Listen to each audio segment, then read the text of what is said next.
Hello friends, welcome to my channel analog digital academy. और दोस्तों, आज मैं बात करने जा रहा हूँ नॉट गेट पे। तो नॉट गेट के बारे में आपने पढ़ा ही होगा और इसकी फंक्शनलिटी भी, वर्किंग भी फिर पढ़ी होगी।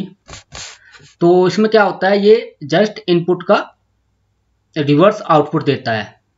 अगर हमारा इनपुट 1 है तो इसकी आउटपुट 0 होगी, और अगर इनपुट 0 है तो इसकी आउटपुट 1 होगी। तो ये हमारा इसका इंटरनल सर्किट, ये हमारा सिंबल सर्किट, सिंबल होता है इसका, लॉजिक सिंबल। और इसके अंदर इस टाइप का सर्किट एक लगा होता है, ट्रांजिस्टर लगा के। तो और ये इसकी टाइमिंग डायग्राम है। तो इसको देखते हैं, समझते हैं। तो सबसे पहले हम इसकी ट्रूथ टेबल पर डिस्कस करेंगे और इसकी इनपुट आउटपुट इस पे सिंबल पे इनपुट आउटपुट देकर। तो मान लीजिए सबसे पहले मैं इसको 0 देता हूं। तो अगर हमने 0 अप्लाई किया तो इसकी आउटपुट हमेशा 1 होगी। यहाँ पर अगर 0, ये हमारी इनपुट होगी, ये हमारी आउटपुट होगी। तो अगर मैं इनपुट देता हूं 0 तो आउटपुट 1 होगी, और अगर इनपुट 1 देता हूं तो आउटपुट इसकी 0 होगी। तो ये जस्ट रिवर्स वर्क करता है इनपुट का। तो इसके अंदर जो सर्किट होता है वो कैसे वर्क करता है वो हम यहां डिस्कस करेंगे। उसके बाद हम टाइमिंग डायग्राम इसका समझेंगे। तो ये वाला हमारा ट्रांजिस्टर है, एनपीएन ट्रांजिस्टर है ये। तो आपको इसके बारे में पता ही होगा। एनपीएन ट्रांजिस्टर की जो अगर बेस और एमिटर के बीच में 0.7 वोल्ट का डिफरेंस है तो ये ऑन हो जाता है। ये हमारा रेजिस्टेंस हो गया। तो इस पे लॉजिक जो होगा वो तो 0.7 वोल्ट से ज़्यादा ही होगा हमेशा। वो 5 वोल्ट का होता है या 3.3 वोल्ट का होता है। वो सर्किट के ऊपर डिपेंड करता है, सर्किट आपकी पावर सप्लाई कितनी वोल्ट की है और उसकी वीडीडी कितनी है। तो जैसे कि मैंने पहले बताया आपको, 0 लॉजिक का मतलब होता है 0 वोल्ट, और 1 लॉजिक का मतलब होता है 5 वोल्ट, और 5 वोल्ट या लॉजिक हाई, 5 वोल्ट या 0.3 वोल्ट, या वो सर्किट के ऊपर डिपेंड करता है। आप जब इंडस्ट्री में जाओगे आप, या कोई बुक्स आप सर्किट वाली पढ़ोगे, तो उसमें 5 वोल्ट के सर्किट भी होते हैं, 3.3 वोल्ट के भी, कुछ सर्किट 1.8 वोल्ट पे, 2.5 वोल्ट पर वर्क करते हैं। तो वो सर्किट पर डिपेंड करता है। तो अब हमने यहाँ पर अब ट्रांजिस्टर की फंक्शनलिटी समझ लेते हैं। ये हमारी वीसीसी सप्लाई होगी 5 वोल्ट। ये रेजिस्टेंस है, कलेक्टर रेजिस्टेंस इसको बोलते हैं, आरसी। और एमीटर हमारा इसका ग्राउंड है, ये कलेक्टर हो गया, ये इसका बेस हो गया, और ये इसका एमीटर हो गया। तो ये जो ट्रांजिस्टर है एज ए स्विच हम यूज कर रहे हैं, और यहाँ से हमने इसकी कलेक्टर से आउटपुट लिया है। तो आपको पता ही होगा, जब इस पर 0 वोल्ट सिग्नल होता है तो ट्रांजिस्टर ऑफ होता है। तो ट्रांजिस्टर जब ऑफ होगा तो यहाँ पर जो ये वोल्टेज है वो सारी वोल्टेज हमें यहाँ पर मिलेगी, रेजिस्टेंस से कुछ ड्रॉप होके। लेकिन जब ये ऑन हो जाता है तो ये करंट इसमें ऐसा फ्लो होगी। तो ये वाला ग्राउंड पॉइंट यहाँ पर शो करता है, मतलब जितनी वोल्टेज ग्राउंड पर होगी उतनी वोल्टेज यहाँ पर मतलब टोटल ग्राउंड की वोल्टेज नहीं होगी, ग्राउंड से थोड़ा ऊपर होता है, क्योंकि यहाँ पर 0.2 वोल्ट यहाँ पर ड्रॉप होता है जब ट्रांजिस्टर ऑन होता है। तो यहाँ पर 0 वोल्ट मिलेगा, ग्राउंड तो 0 वोल्ट पे होगा, लेकिन यहाँ पर आपको 0.2 वोल्ट वो ग्राउंड ही समझा जाता है, ग्राउंड इसको कंसीडर किया जाता है। जब आप लॉजिक पे जाओगे, जैसे कि अगर हमारा 5 वोल्ट का लॉजिक है, ये 5 वोल्ट का लॉजिक है, यहाँ पर हमारी 5 वोल्ट है, ठीक है। तो 5 वोल्ट से जब आप कहाँ तक ये हाई होता है, 5 वोल्ट से 3.5 वोल्ट तक ये हाई होता है, 3.5। और ये 0 वोल्ट मान लीजिए, ये 0 वोल्ट है, 0 वोल्ट है ये, ओके। तो यहाँ ये भी कहाँ तक 0 वोल्ट रहता है, 5 वोल्ट में 0.8 वोल्ट तक, 0.8 वोल्ट तक ये जीरो कंसीडर किया जाता है, ये वाली रेंज। और ये वाली जो रेंज है इसकी, ये 0.8 वोल्ट से और 3.5 वोल्ट के बीच में ये डेड रीजन माना जाता है।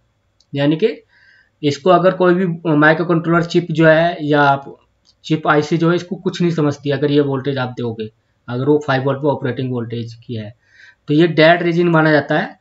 तो आईसी जो ना तो इसको हाई समझेगी इस वोल्टेज रेंज को 0.8 से लेकर 3.5 वोल्ट तक, ना तो इसको हाई समझेगी ना लो समझेगी।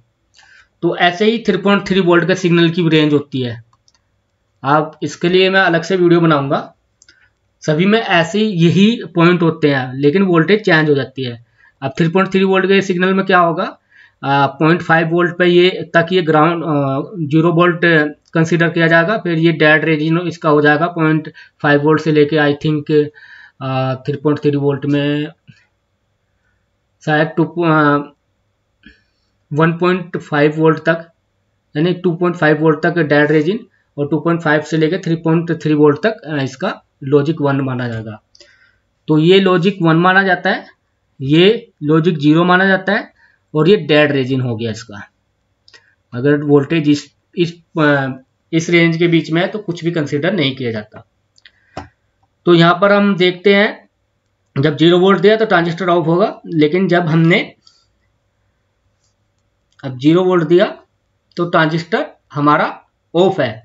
ऑफ का मतलब क्या है, यहाँ पर हाई है, हमारा लॉजिक हाई है, क्योंकि यहाँ पर ये वोल्टेज इसके थ्रू अगर आप यहाँ पर एक लोड लगा दोगे ग्राउंड से तो ये करंट ऐसे फ्लो होगी, तो यहाँ पर कोई वोल्टेज ड्रॉप होगी रेजिस्टेंस लगा के तो यहाँ पर वोल्टेज ड्रॉप होगी, वो वाई होगी, वो आउटपुट होगी हमारी। तो ये 0 वोल्ट पे हमें यहाँ पर सिग्नल मिलता है,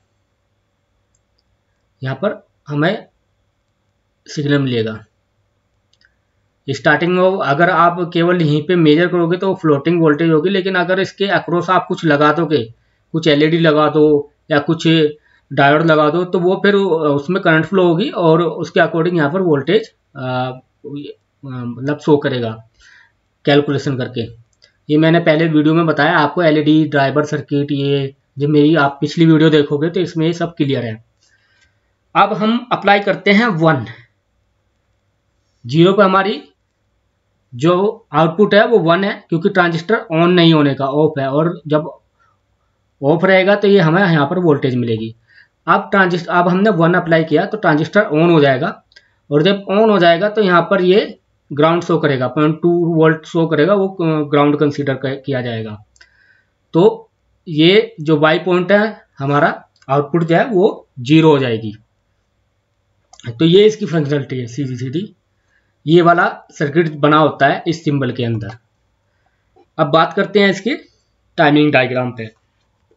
अब टाइमिंग डायग्राम भी ऐसे ही बनेगा, सीधा आउटपुट लो होगी, इनपुट लो होगी तो आउटपुट हाई होगी, और अगर आउटपुट हाई होगी तो इनपुट लो होगी। सीधा फंडा है। आप यहाँ पर देख लो, यहाँ पर 0 वोल्ट है, यहाँ पर ये 5 वोल्ट हो गया, तो ये लॉजिक 1 हो गया, 0 लॉजिक 1 है, वो लो वोल्टेज पे 0 लॉजिक हो गया, हाई वोल्टेज पे 1 हो गया, फिर यहाँ 0, फिर यहाँ हाई, यहाँ पर हाई हो गया, यहाँ पर 0 हो गया, यहाँ पर हाई हो गया। तो सेम आउटपुट हमारा इसका जस्ट रिवर्स होता है। तो अगर हमारी यहाँ पे 0 है तो ये 1 है, यहाँ पर अगर ये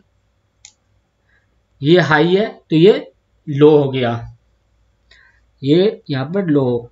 अब इनपुट जो हमारी यहाँ से लेके यहाँ तक लो है, तो आउटपुट हमारी यहाँ से लेके यहाँ तक उसी टाइम पे, ये टाइम है, यहाँ पर टाइम है, मान लीजिए ये हमारा T1 टाइम है, ये हमारा T2 टाइम है, ये T3, ये T4। आप इसको जैसे कि मैंने टेस्ट किया हुआ है ऐसे कर सकते हो, 6, 7, 8, जहाँ तक आप वेवफॉर्म बनाओगे टाइमिंग डाल सकते हो। तो यहाँ पर यहाँ तक ये लो है तो ये हाई हो गया, यहाँ पर ये हाई हो गया तो ये लो हो गया। तो ऐसी इसकी ये फंक्शनलिटी है सीधी 1, 0, 1, 0। तो इसका आउटपुट जो हमेशा इनपुट से रिवर्स रहेगा। तो ये होती है नॉट गेट की फंक्शनलिटी। वो तो उम्मीद है दोस्तों आपको ये मेरा जो एक्सप्लेनेशन है वो समझ में आया होगा। तो अगर आपको वीडियो अच्छी लगी हो तो प्लीज़ मेरी वीडियो को लाइक कीजिए और चैनल को सब्सक्राइब कीजिए और आने वाली वीडियो का नोटिफिकेशन पाने के लिए बेल आइकन को प्रेस कीजिए। Thank you. मिलते हैं अगली वीडियो में एक न्यू गेट के साथ, किसी और गेट पे डिस्कस करेंगे। Thank you. वंदे मातरम।